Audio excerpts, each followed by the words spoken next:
तमाम एकादशियों में से देवशयनी एकादशी को एक महत्वपूर्ण एकादशी माना जाता है। क्या महत्व है इसका? आषाढ़ शुक्ल एकादशी को देवशयनी एकादशी कहा जाता है। इस एकादशी से अगले 4 महीने तक श्री हरि विष्णु योग निद्रा में चले जाते हैं।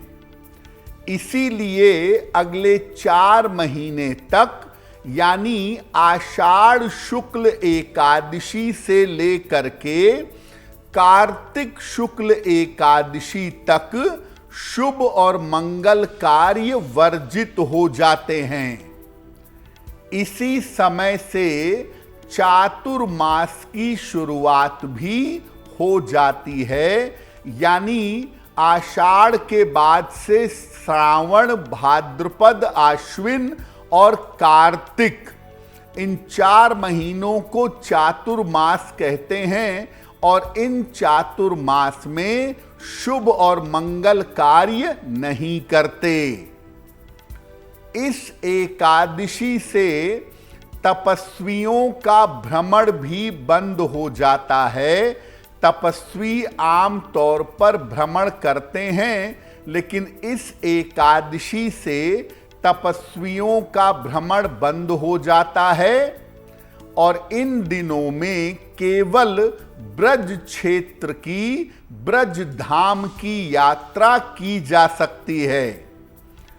इस बार देवशयनी एकादशी 6 जुलाई को है और 6 जुलाई को पूजा के उपरांत भगवान विष्णु योग निद्रा में चले जाएंगे और कार्तिक शुक्ल एकादशी तक शुभ और मंगल कार्य बंद हो जाएंगे।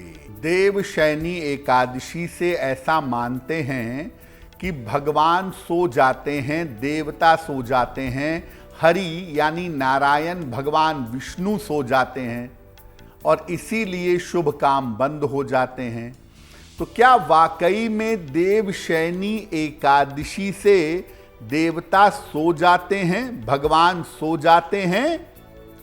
देखिए, हरि का अर्थ और देव का अर्थ तेज तत्व से भी है।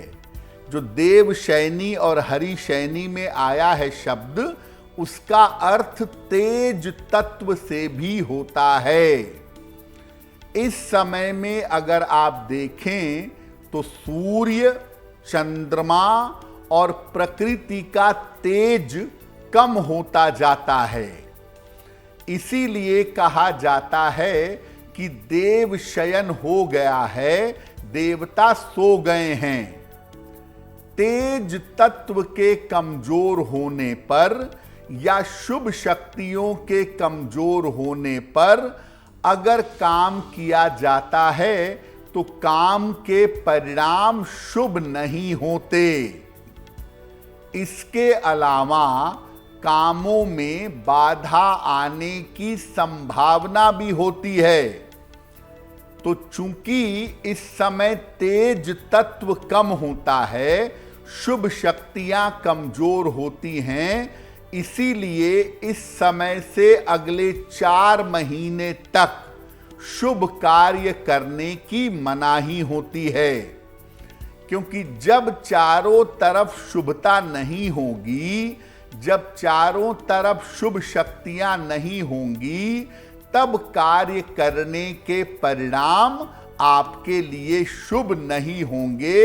इसी को इनडायरेक्टली कह दिया जाता है कि देवता सो गए हैं या भगवान का शयन हो गया है। देखिए, देवशयनी एकादशी वर्ष की बड़ी महत्वपूर्ण एकादशी है और अगर आप देवशयनी एकादशी पर पूजा, उपासना, साधना करते हैं तो आपको बहुत सारे वरदान मिल सकते हैं। देवशयनी एकादशी पर क्या क्या वरदान मिल सकते हैं? सामूहिक पापों का और समस्याओं का नाश होता है। घर में सब लोग एक साथ मिलकर देवशयनी एकादशी पर पूजा उपासना करें, साधना करें, भगवान से प्रार्थना करें तो सामूहिक पापों और समस्याओं का नाश होगा। व्यक्ति का मन शुद्ध होता है, मन पवित्र होता है और जीवन में जो दुर्घटनाओं के तमाम योग बने हुए हैं वो टल जाते हैं। जीवन की नकारात्मक चीजों से और दुर्घटनाओं से व्यक्ति की रक्षा होती है अगर वो देवशयनी एकादशी पर पूजा साधना करता है। इस एकादशी के बाद से शरीर और मन को नया यानी नवीन किया जा सकता है।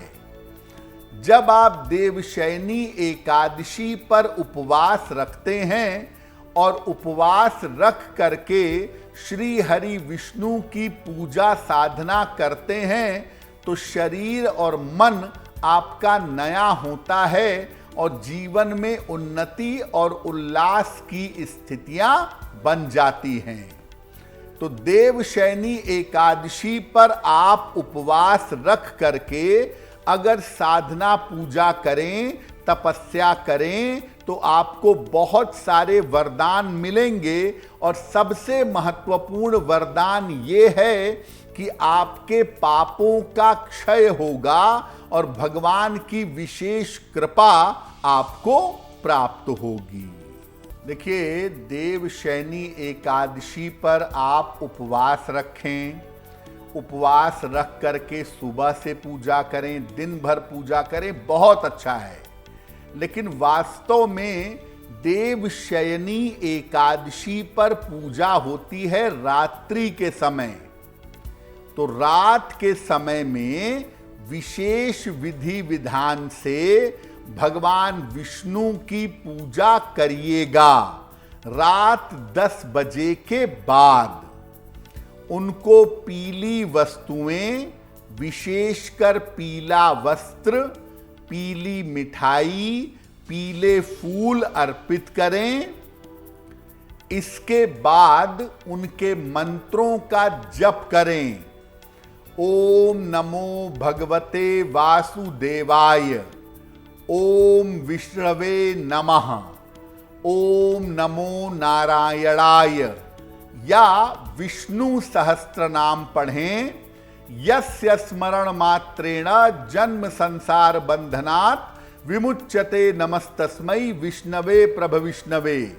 विष्णु सहस्त्र नाम का पाठ करें, मंत्र जप करें और इसके बाद भगवान की आरती उतारें। आरती उतारने के बाद एक विशेष मंत्र से भगवान विष्णु से प्रार्थना करेंगे। प्रार्थना श्लोक है, देखिए स्क्रीन पर कौन सा श्लोक है। सुप्ते त्वयि जगन्नाथ जगत सुप्तम भवेदिदम, सुप्ते त्वयि जगन्नाथ जगत सुप्तम भवेदिदम, विबुद्धे त्वयि बुद्धम च जगत सर्वम चराचरम, विबुद्धे त्वयि बुद्धम च जगत सर्वम चराचरम। भगवान से प्रार्थना करने के बाद करुणा करने के लिए कहें कि हे प्रभु, आप भले योग निद्रा में जा रहे हैं लेकिन हम सबका ध्यान रखिएगा, हम सबके ऊपर अपनी कृपा और करुणा बनाए रखिएगा, हम सबकी रक्षा करिएगा। ये प्रार्थना आपको देवशयनी एकादशी पर करनी है। जब आप ये प्रार्थना करते हैं भगवान विष्णु उसके बाद योग निद्रा में चले जाते हैं और अगले 4 महीने तक शुभ और मंगल कार्य बंद हो जाते हैं। देखिए, देवशयनी एकादशी आती है आषाढ़ शुक्ल एकादशी को। तो आषाढ़ शुक्ल एकादशी से कार्तिक शुक्ल एकादशी यानी देवोत्थान एकादशी तक शुभ और मंगल कार्य बंद हो जाते हैं। लेकिन जो काम पहले से करते चले आ रहे हैं, जैसे आप मकान पहले से बनवाना शुरू कर दीजिए तो आप उसको कंटिन्यू रख सकते हैं। उसमें नए दरवाजे लगाना, लिंटर लगाना, ये सब चलता रहेगा, इसमें कोई रुकावट नहीं है। जो काम किसी बच्चे के जन्म से संबंध रखता है, जैसे किसी बच्चे के जन्म के 6 महीने बाद उसका अन्नप्राशन होता है, अगर अन्नप्राशन चातुर्मास में आ गया तो भी आप अन्नप्राशन कर सकते हैं, उसको रोकने की आवश्यकता नहीं है। आप व्यापार पहले से करते चले आ रहे हैं और व्यापार में कुछ बढ़ाना है तो वो भी आप चातुर्मास में बढ़ा सकते हैं, देवशयनी के बाद भी बढ़ा सकते हैं। यानी जो काम पहले से चलते चले आ रहे हैं उन कामों को आगे बढ़ाने में कोई रुकावट नहीं है। साथ ही साथ जो काम जीवन और मृत्यु से संबंध रखते हैं उनको करने में भी कोई रुकावट नहीं है। अगर आप मुझसे जुड़ करके अपनी समस्याओं का समाधान चाहते हैं और चाहते हैं कि आपकी समस्याओं को ज्योतिष के माध्यम से सुलझाया जाए तो आप हमसे संपर्क कर सकते हैं, जुड़ सकते हैं एस्ट्रो तक पर।